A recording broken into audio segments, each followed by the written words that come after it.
हरिओम. आज 2 सप्टेंबर 2024.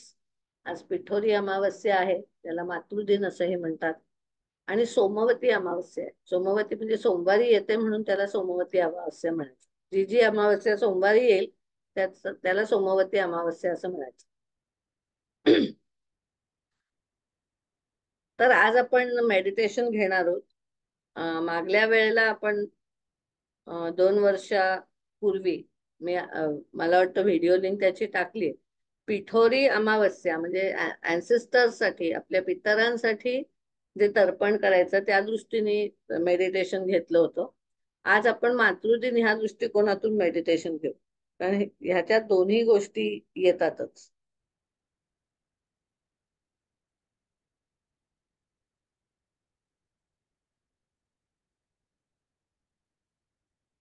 तर पिठोरी अमावस्या म्हणून जी आहे ना ती मगाशी आत्ताच बोलता बोलता मी सांगितलं असत की आपल्या पितरांसाठी म्हणून असते ती अमावस्या.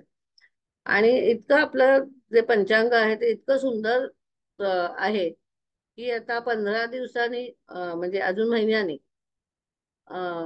15 दिवसांनी आपला पितृ पंधरवडा सुरू होतो. तर आपण अँसेस्टर्स विषयी, आपल्या पितरांविषयीच जे विचार आहेत ते आतापासूनच सुरू करायचे. या अमावस्येला एक काय बरं नाव आहे, कुशग्रहिणी अमावस्या असंही म्हणतात. कारण ह्या अमावस्येला म्हणजे आजच्या दिवशी मुहूर्त विहूर्त पंचांगात असतात ते सगळे दिलेले. तर ते जे कुश नावाचं जे गवत आहे, जे आपल्याला श्राद्ध पक्षाला लागतं, तर ते तोडून आणायचा आजचा दिवस. म्हणजे पुढे 15 दिवसांनी गणपती चालू झाल्यानंतर आपण हे काही करणार नाही. मग गणपती संपल्यानंतर आपल्याकडे सामुग्री सगळी तयार हवी, म्हणून आजच्या दिवशी पिठोरी अमावस्येच्या दिवशी हे आपण घेऊन जातो. आणि सोमवती अमावस्येचं महत्व असं आहे की सोमवारी येणारी अमावस्या, आधी अमावस्या म्हणजे इमोशन्स, आता आपण फॅमिली कॉन्स्टलेशन विषयी बोलताना सुद्धा तेच म्हटलं, इमोशन्स अगदी खूपच म्हणजे डिप्रेशन लेवल्स हायपर झालेले असतात. आयदर खूप हायपर होतात किंवा खूप हायपो होतात लेवल. म्हणजे अति होतं किंवा खूपच न्यून लेव्हलला जातात. असं दोन टोकाच्या गोष्टी घडू शकतात अमावस्येत. आणि त्यातून सोमवारी येणारी अमावस्या म्हणजे सोमवार सुद्धा इमोशन्सचाच दिवस आहे, चंद्राचाच दिवस आहे. त्यामुळे सोमवारी आणि अमावस्या, त्यामुळे एकदमच अतिरिक्त हे होतं. त्याच्यामुळे अतिरिक्त हायपर किंवा अतिरिक्त हायपो लेवल जाते इमोशन्सची. म्हणून ह्या दिवशी साधना करणं खूप महत्वाचं आहे. पितरांचे आशीर्वाद घेणं खूप महत्वाचं आहे. आणि कारण ही कनेक्शन्स, आपली जी इमोशनल कनेक्शन्स असतात ती आपल्या पितरांपासून आपण कॅरी केलेली असतात. आणि ती आपण पुढेही कॅरी करत जाणार आहोत असं आपण लक्षात घ्यायचं. तर त्यामुळे सोमवती अमावस्येचं विशेष महत्व आहे. आणि मातृदिन मातृदिन मातृदिनामध्ये बरेच जण म्हणजे हल्ली आता मदर्स डे वगैरे करतात की नाही. वेस्टर्न कन्सेप्ट वरून आलेला मदर्स डे आहे. त्यांचे कन्सेप्ट कसे डेव्हलप झालेत हे मला माहिती नाहीये. बरेचसे वेस्टर्न जे विचार डेव्हलप झालेत ते कोणाच्या तरी स्मृतीप्रित्यर्थ ते डेज जे असतात ते साजरे करण्याची पद्धत आहे. पण आपल्याकडे मात्र तसं नाही. आपण निसर्गाच्या, भारतीय संस्कृती ही सगळं निसर्गाला धरून करते. निसर्गाला धरून करत असल्यामुळे ती सार्वभौमिक आणि सार्वकालिक असते. म्हणजे 100 वर्षापूर्वी, 1000 वर्षापूर्वी, 2000 वर्षापूर्वी सुद्धा सोमवती अमावस्या, पिठोरी अमावस्येचं आज जे महत्व आहे तेच त्यावेळेला होतं. माणसं बदलली की महत्व बदलत नाही, कारण हे निसर्ग नियमांवर आधारित असलेले आपले हे दिवस ठरवलेले असतात. तसा हा मातृदिन आहे. मातृदिन म्हणजे अर्थातच शक्ती शक्ती जागरण, म्हणजे शक्तीची साधना आहे. म्हणजे पार्वती मातेची, किंवा ते तिन्ही माता आहेत, लक्ष्मी आहे, पार्वती आहे, सरस्वती, ह्या तिन्ही मातांची केलेली प्रार्थना, आईचं पूजन. आपण आईच्या मार्फत हे पूजन करतो. बेसिकली आपण शक्तीची साधना करतो आणि म्हणून त्याला मातृदिन म्हणतो. कारण स्त्री स्त्री तत्व जे आहे, तर स्त्री तत्वाचा सर्वात सर्वोच्च काय बिंदू असेल तर ते म्हणजे मातृपण. म्हणजे त्या लेव्हलला आपण ही साधना घेऊन जायचे असा अर्थ आहे त्याचा. स्त्रीचं महत्व, स्त्रीचं महात्म्य, स्त्रीची धारण शक्ती. कारण आपण हे सगळं म्हटलं ना, हे जे विश्व सगळं आहे हे शक्ती रूपच आहे. म्हणजे पुरुष आणि प्रकृती, शिव आणि पार्वती, किंवा विष्णू आणि लक्ष्मी, तर हे सगळं जे पुढचं रूप आहे ते सगळं स्त्री रूप आहे. हे जग, जो प्रपंच आहे तो सगळा स्त्रीला प्रसवलेला प्रपंच आहे. मग त्याच्यात पुरुष पण आले आणि पुरुषांच्यात सुद्धा स्त्री तत्व असतं, जसं स्त्रियांच्यात पुरुष तत्व असतं. तर आजचा दिवस जो आहे ते आपल्यातलं स्त्री तत्व शक्ती शक्तिशाली करण्याचा, बलवान करण्याचा दिवस आहे. अर्थात इमोशन्स, धारण शक्ती, प्रवाही पण, हा, जुनं सोडून देणं, नवीन आत्मसात करणं, हे जे सगळे स्त्रीचे गुण आहे, ट्रान्सफॉर्मेशन हा जो स्त्रीचा गुण आहे. स्त्री पोटामध्ये एक छोटा बिंदूच एक मूल निर्माण करू शकते, एवढी तिची प्रसव शक्ती आहे, धारण शक्ती आहे. आणि फॉर्म चेंजिंग, रूप बदलण्याची तिची शक्ती आहे. तिची म्हणजे आता इथे लक्षात घ्या, एक व्यक्ती, ह्युमन, ती असं म्हटलं नाहीये, ते तत्व, स्त्री तत्व. आणि त्यामुळे हे प्रत्येक पुरुषात सुद्धा असतं, हे लक्षात ठेवायचं. त्यामुळे आज जी साधना करायची ती स्त्रियांची असं नाही, आपण रेप्रेझेंटेशन आई म्हणून आपण ते करतो.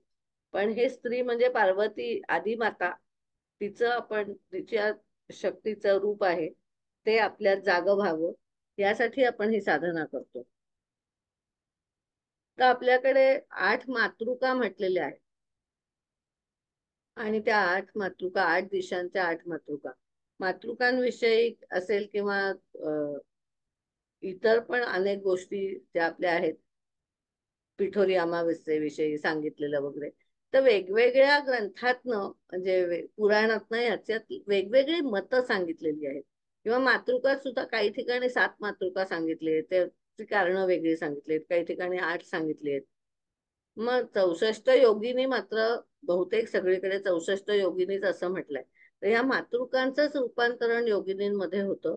योगिनी म्हणजे अर्थातच जी सर्वोच्च लेव्हलला पोचलेलं स्त्री तत्व आहे त्याला योगिनी असं म्हटलेलं आहे.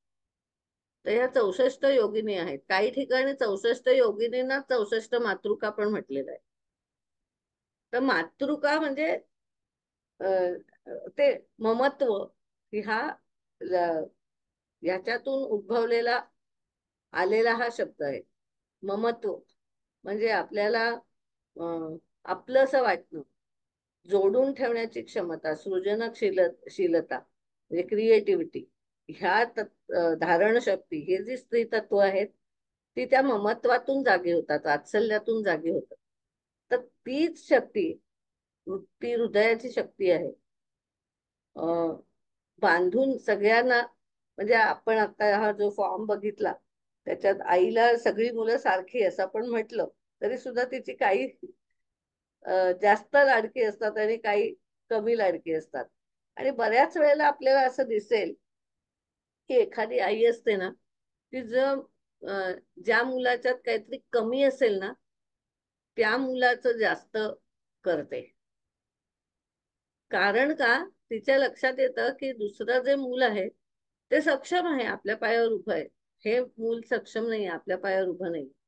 तर ती त्याला जास्त मदत करते. तसंच आदिमाता जी आहे ती आपल्याला जे बळ नसतं तर आपल्याला ती मदत करत असते, पण आपण तिला आवाहन केलं तर आपण आवाहन करणं, आपल्या क्षमता वाढवण्यासाठी साधना करणं, हे आपलं कर्तव्य आहे. आणि म्हणून आजचा मातृदिन, पितृपंधरवड्याच्या आधी 15 दिवस आलेला हा मातृदिन, म्हणजे त्या मातेविषयी ची आराधना, त्या मा त्या मातेच्याच पोटी आपल्याला, आपण जन्माला आलेलो आहोत. सगळे स्त्री पुरुष सर्व निसर्गच मुळे तिच्या पोटी जन्माला आला आहे. आणि हे जे रूपांतर तिचं करण्याची क्षमता आहे, जन्मातून मृत्यू, मृत्यूतून पुन्हा जन्म, ही तिची जी रूपांतर करण्याची क्षमता आहे, ट्रान्सेंड करण्याची क्षमता आहे, तसं ती आपलं आयुष्यही ट्रान्सेंड करू शकते. नको असलेल्या गोष्टी आपण टाकून देऊ शकतो, हव्या असलेल्या गोष्टी आपण वृद्धिंगत करू शकतो.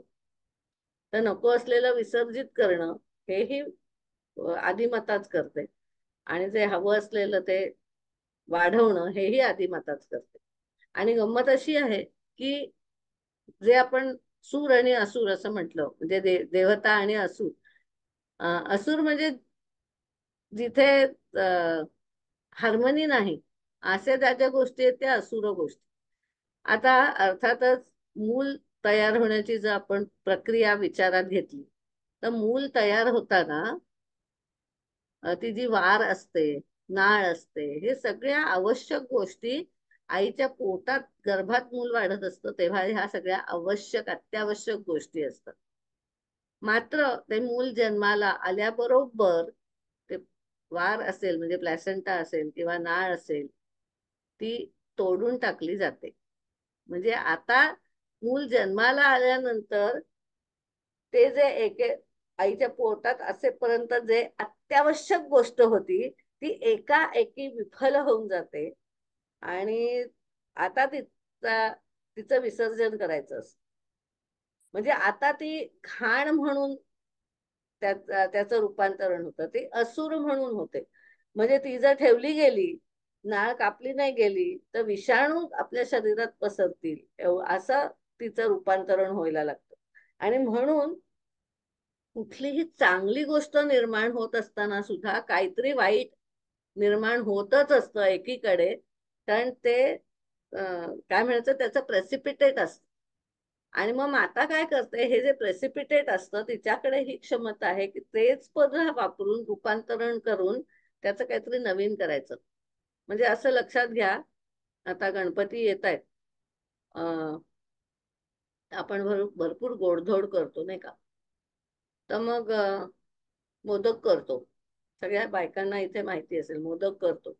मग मोदक करून जे सारण उरतं, पीठ उरतं, त्याच्या काय करतो आपण, निवगऱ्या करतो. म्हणजे आपण मोदकाचं रूप बदलतो आणि त्याच्या निवगऱ्या करून खातो. म्हणजे रूप बदललं की तीच नको असलेली गोष्ट आपोआप चांगल्या ह्याच्यात रूपांतरित होऊ शकते आणि आपण ते खाऊ शकतो, असं सृष्टीचा नियम आहे. म्हणजे एकासाठी आपल्याला हे माहिती आहे, आपण कार्बन डायऑक्साईड बाहेर फेकतो आणि ते झाडांना मात्र ते मुख्य त्यांचं खाद्य असतं, आणि झाडं जो ऑक्सिजन देतात ते आपण घेतो. म्हणजे इट्स अ एक्सचेंज. एका रूपातून दुसऱ्या रूपात जाण्याची जी क्षमता आहे ही स्त्री शक्ती. एकातून दुसरं परिवर्तित करण्याची क्षमता आहे आणि त्यांना बांधून ठेवण्याची क्षमता आहे, ती स्त्रीची क्षमता आहे. तर म्हणून आज स्त्रीला पूजायचं आहे, मातेला पूजायचं आहे, त्याच्यातल्या मातृत्वाला पूजायचं. कारण माता ही रूपांतरण करण्याची, एका नुसतं एक वीर्यकण असतो आणि त्याचं रूपांतरण एका मुलामध्ये निर्माण करण्याची क्षमता त्या मातेत असते. एवढी आपली सृजनशीलता, आपली धारण शक्ती वाढवणं हे आपण आजच्या दिवशी करू शकतो. म्हणून आजचा मातृदिन आपण साजरा करायचा आहे. आज आपण ध्यान करणार आहोत मातृदिना संबंधी. ते जे ध्यान करणार आहोत ते ही मातृशक्तीच पूजायची आपल्यातली. आता आपलं फॅमिली कॉन्स्टलेशनचं वर्कशॉप होतंय, मी मगाशी पण सांगितलं. तर त्या निमित्ताने आपण आपल्या संपूर्ण कुटुंबातले, परिवारातले ज्या ज्या म्हणून स्त्रिया आहेत, हा, असं लक्षात घेतं ती स्त्री शक्ती आहे. आपण रेप्रेझेंटेशन म्हणून स्त्रिया घेतोय, म्हणजे आपल्याला पटकन कळण्याच्या दृष्टीने. पण ती जी स्त्री शक्ती आहे, ते स्त्री तत्व जे आपल्यात आहे, ते जाग करण्यासाठी आपण त्यांचं मनाने पूजन करायचंय, ऍक्सेप्टन्स करायचंय. त्यांना मनापासून आपल्या फॅमिलीमध्ये जागा द्यायची, आपल्या हृदयात जागा द्यायची. तर अशा पद्धतीचं आपण एक ध्यान करणार होता. तुम्ही जर पाणी घेऊन बसला नसलात तर जवळ पाणी घेऊन बसा, कारण आपल्याला ध्यान केल्यानंतर थोडस पाणी प्यायला लागणार आहे. तेव्हा उठायला नको.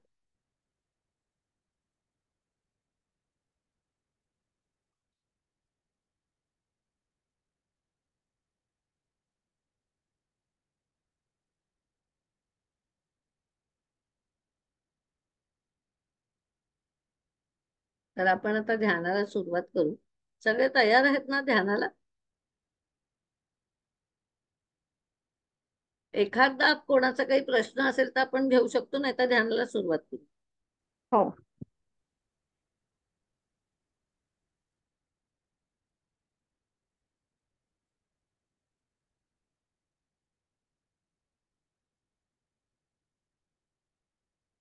सर्वांनी डोळे मिटून घ्यायचे, जाणीव श्वासावर.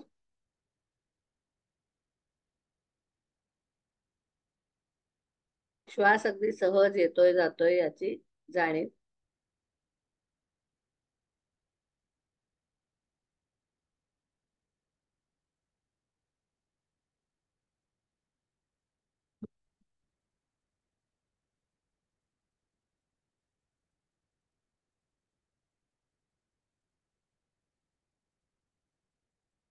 शरीर अगदी संपूर्ण शिथिल करून घ्यायचं आहे. डोक्यापासून पायापर्यंत संपूर्ण शरीर शिथिल, शिथिल, अगदी शिथिल होत आहे. डोक्यापासून पायापर्यंत जणू शिथिलपणाची लाट आहे ती जाते, आणि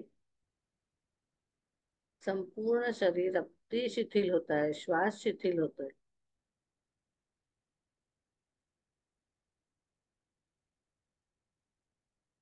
दोन्ही कान, दोन्ही डोळे, कंठ, म्हणजे गळा आपला शिथिल होतोय.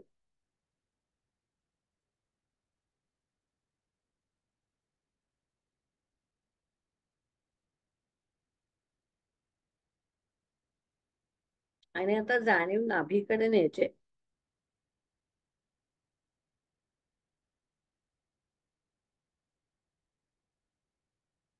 नाभीपर्यंत श्वास घ्यायचा आहे, सोडायचा आहे. फिजिकली हेवी श्वास नाही घ्यायचा आहे, मनाने प्राण तिथे पोचवायचा आहे आणि सोडायचा आहे. म्हणजे नाभी चक्र जे आहे ते ऍक्टिव्हेट करायचे. नाभी स्थान जे आहे ते ऍक्टिव्हेट करायचं आहे.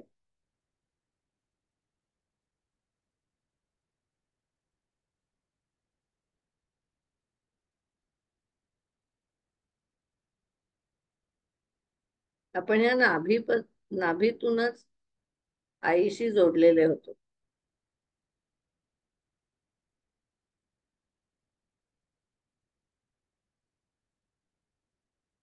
जरी आपण आईच्या गर्भात असताना स्वतंत्रच असलो तरी आईचं जे पोषण होतं, आईचे जे इमोशन्स होते, भावना होत्या,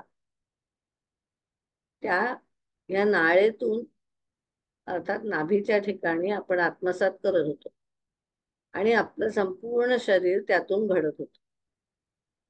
ते जे अन्न असेल, त्यामुळे त्या नाभीपाशी जाणीव ठेवायचे. आणि आपल्या आईचं स्मरण करायचंय. आई जिवंत असेल, असू देत किंवा मृत असू देत, आईचं स्मरण करायचंय.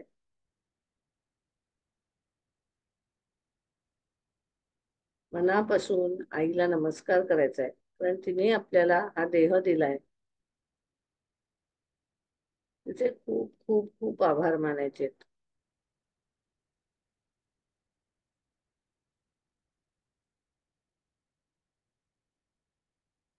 मनापासून आईला वंदन करायचंय. अगदी तिच्या मनाने तिच्या पायावर डोकं ठेवा आणि तिच्याकडून भरभरून आशीर्वाद घ्या. तिच्यामुळे आपला हा देह घडलाय.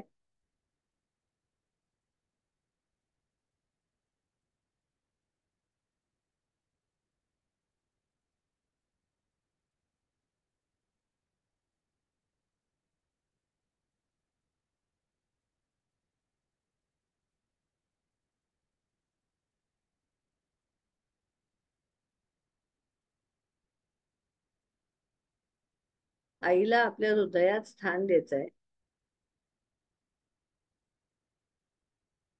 आणि आईला आपल्याला वाढवताना खूप काही गोष्टींना सामोरं जावं लागलंय. काही सामाजिक, काही प्रापंचिक, काही घरच्या परिवारातल्या लोकांमुळे तिला अनेक गोष्टींना सामोरं जाऊन तिने आपल्याला वाढवलंय. मे बी आईच्या हातून आपल्या चुकाही झाल्या असतील, कारण ती पण एक मनुष्यच आहे. तरी सुद्धा तिच्या क्षमतेप्रमाणे तिने आपल्याला वाढवलंय.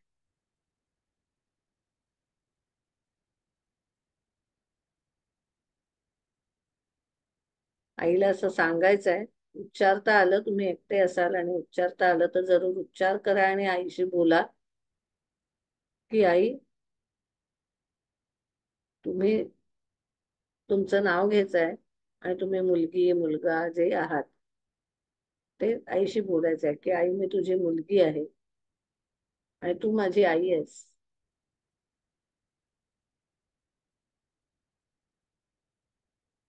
तू मला प्रेम देतच राहणार आहेस आणि मी प्रेम तुझ्याकडून घेत राहणार आहे. तुझी ऊर्जा मला सतत लाभत राहू आणि मी ती सतत घेत राहू. इमॅजिन करायचंय की आईकडून आपल्याला प्रेम मिळत आहे. मोठा प्रवाह आहे प्रेमाचा आणि तो हृदयात, पोटात स्वीकारायचा आहे. ते धबधब्याप्रमाणे आईकडून आपल्याला प्रेम मिळत आहे. मे बी आपल्याला वाढवताना ते कमी पडलं असेल, पण आता आपण मात्र स्वीकारू शकतो ते. तेव्हा लहानपणी नसेल स्वीकारता आलं, पण आता आपल्याला नक्की स्वीकारता येईल. खूप खूप खूप प्रेम आपल्याला मिळत आहे आणि आपलं संपूर्ण शरीर, पेशी पेशींमध्ये हे प्रेम पोचत आहे.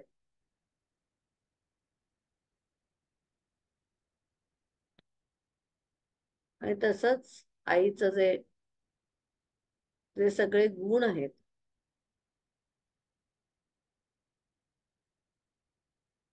जे आपल्या पेशी पेशींमध्ये आहेत, आपल्या जीन्स मध्ये आहेत, ते गुण जे जे आपल्याला आपल्या आईविषयी आवडतं आणि आपल्यात असावं असं वाटतं, ते ते सगळे गुण आपल्या पेशींमध्ये वृद्धिंगत होत आहेत, बलवान होत आहेत. आणि आई आपल्याला अगदी मनापासून पाठीवरून हात फिरवून सांगते की खरंच तुझे हे सगळे गुण वृद्धिंगत होऊ देत, असं ती आपल्याला आशीर्वाद देते.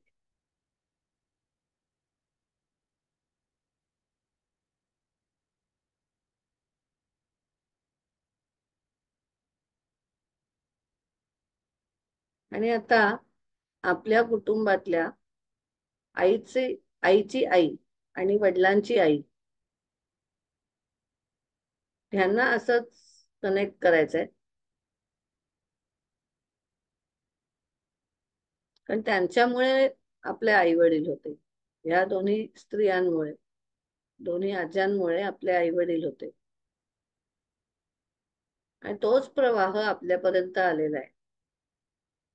त्यामुळे त्या दोन्ही आज्या, वडिलांची आई आणि आईची आई, तो जो प्रवाह प्रेमाचा, आनंदाचा, सद्गुणांचा प्रवाह तिथून येतोय, तो आपण स्वीकारायचा आहे. तिथून आपल्या आई वडिलांकडे येतोय आणि आई वडिलांकडून आपण तो स्वीकारतोय. वडिलांच्या आईकडून वडिलांच्यात येतोय आणि वडिलांमधून आपल्यात येतोय. आईच्या आईकडून आईमध्ये येतोय आणि आईकडून आपल्यात येतोय, असा तो प्रवाह, आनंदाचा, सद्गुणांचा प्रवाह आपल्या पेशी पेशीमध्ये वी आर अब्झॉर्बिंग इट. आपण अब्झॉर्ब करतोय ते.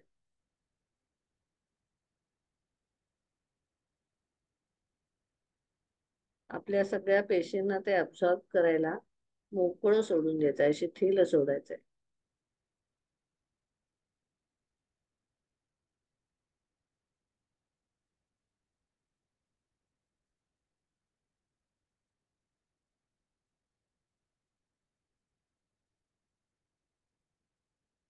आणि आता आपल्या कुटुंबातल्या इतर स्त्रिया, आपल्या परिवारातल्या इतर स्त्रिया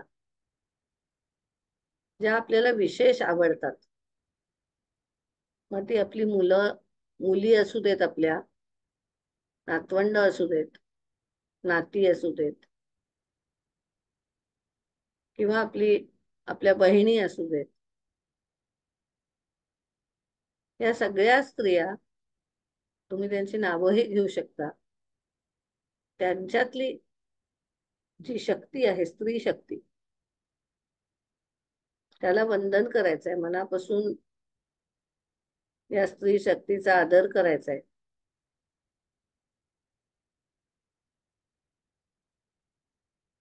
आपल्यापेक्षा मोठ्या असतील कोणी तर त्यांना वंदन करायचं आहे. आणि आपल्यापेक्षा लहान असतील त्यांना मनापासून आशीर्वाद द्यायचे, प्रेमाने जवळ घ्यायचंय मनानेच. आपल्यापेक्षा लहान असतील, आपल्या बरोबरीच्या असतील, त्यांच्या पाठीवरून आपण हात फिरवू शकतो. मनाने आपण हातात हात धरू शकतो. आणि हे जे प्रेमाची देवाणघेवाण आहे ती आपण करायची. स्त्री शक्तीची देवाणघेवाण आहे ती करायची. आपल्यातली जी ट्रान्सफॉर्मेशनची शक्ती आहे, आत्मउन्नतीची जी शक्ती आहे, ती शक्ती सगळी स्त्री शक्ती आहे.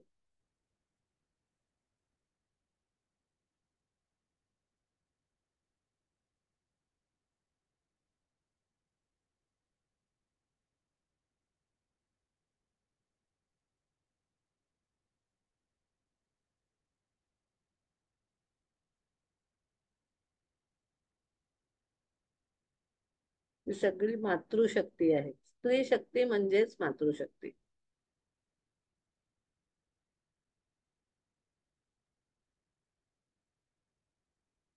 ही शक्ती आपण आत्मसात करायची आणि वृद्धिंगत करायची. ही प्रेमाची शक्ती आहे, धारण शक्ती आहे, सृजन शक्ती आहे, रूपांतरणाची शक्ती आहे. या ज्या आपल्यातल्या सगळ्या शक्ती आहेत, आपल्यातलं जे स्त्री तत्व आहे त्याच्याकडे बघायचं आहे डोळे मिटून, आपल्या हृदयाकडे. प्रत्येकाचं हृदय हे स्त्री तत्वाने भारावून गेलेलं असतं. ते स्त्री तत्व जागं करायचंय हृदयामध्ये.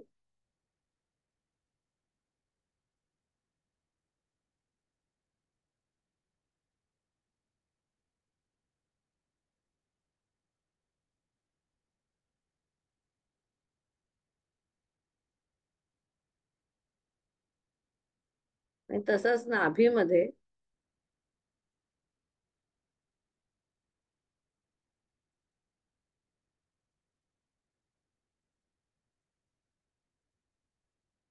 हृदयामध्ये आपण शुद्धी करतो.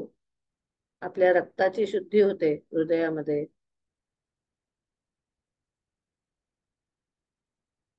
आणि ते संपूर्ण रक्त आपण संपूर्ण शरीराला प्रवाही करतो, वाटतो.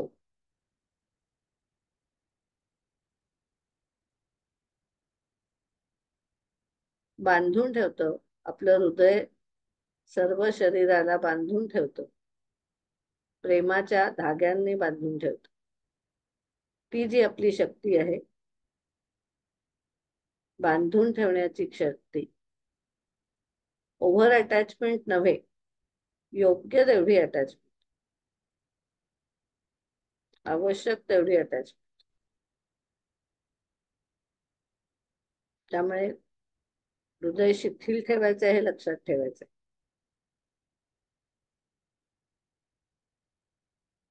आणि हृदयामध्ये, आपल्या हृदयस्थानात, आपल्या फुफ्फुसांमध्ये अनाहत चक्राद्वारे जे काही कार्य चालत आहे, हार्मनीचं, बॅलन्सिंगचं, संवादाचं, ते सगळं अतिशय बॅलन्स्ड सगळं आहे.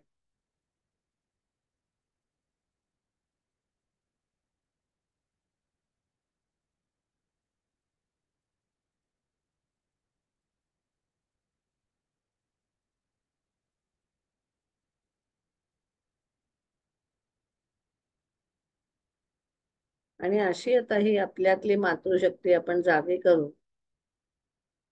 आता वेळ झाली पुन्हा वर्तमानात यायची. पुन्हा एकदा येण्यापूर्वी आपल्या आईला वंदन करायचंय, देवीला वंदन करायचंय. तुमच्या आवडीच्या देवीला करा, कुलदेवतेला करा, आदी मातेला करा. तुम्हाला जे आवडतील त्यांच्यापैकी लक्ष्मीला करा, सरस्वतीला करा वंदन. त्यांच्याकडून भरभरून आशीर्वाद घ्यायचे.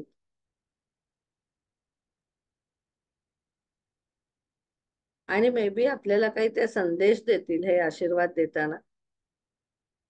काही व्हिज्युअल्स येतील आपल्या डोळ्यापुढे आशीर्वाद देताना.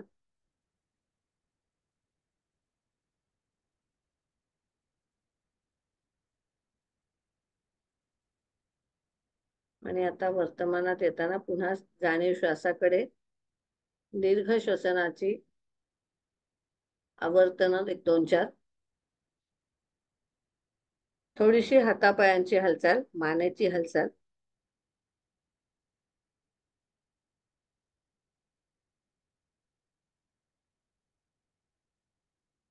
आणि अतिशय शांतपणे दोन्ही हात एकमेकांवर चोळायचे. हाताची ऊब प्रथम डोळ्यांना लावायची.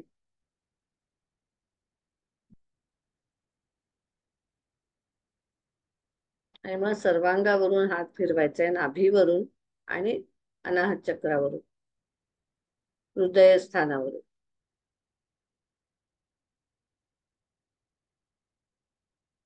जे स्त्री तत्व, जे प्रेम आहे ते आपण आपल्या संपूर्ण शरीराच्या नसानसांना आपण स्वतःला प्रेम द्यायचंय.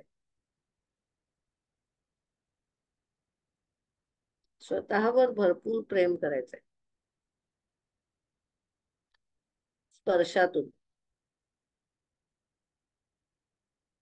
आणि अलगद डोळे उघडायला हरकत नाहीये. आणि तुम्ही जवळ पाणी घेऊन बसला असाल, थोडस पाणी प्या. हरिओम. हरिओम तत्सत.